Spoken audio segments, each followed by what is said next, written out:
So, have you guys ever wondered how to make moodier photos? Well, today I'm going to show you some really easy steps to make your photos 10 times moodier in like 2 minutes. ありがとうございました。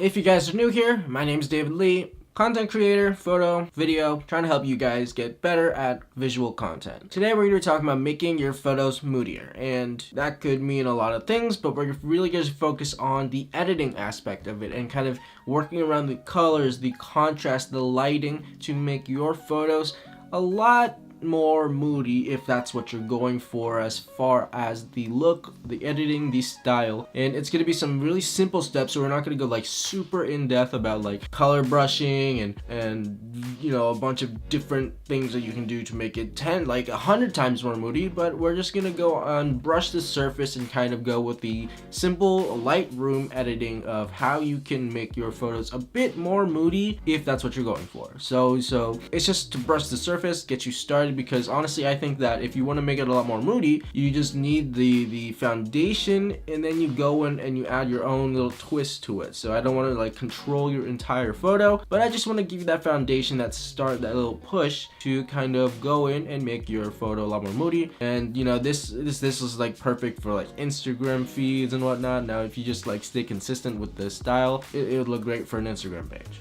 Anyways, so we're going to jump into it and we're going to list the steps. Step number 1 is actually that you're going to need a lot of contrast. So I feel like for moody photos, you have a lot of contrast. So the shadows are going to be super dark and the highlights are going to be a bit brighter. They're going to be like kind of, they're going to really separate really well, and something's going to stand out a lot more because let's say it's like a city shot or something like this that I'm editing right now. You can see that the shoe is starting to come out a lot brighter than the background around it, and that's because I want it to stand out and be a lot more moody, because the background's going to be moody and then the subject's going to be the thing that people are going to be focused on, because everything else is dark and the subject is just popping out at you in a dark surrounding background. The second thing about editing a moody photo is you're gonna want a little bit of vignette around it. So because the vignette kind of adds like a bleeding effect to kind of also lead the people's eyes to a specific zone in the photo. So the vignette's gonna draw people's attention into the center of the photo, and the corners are just,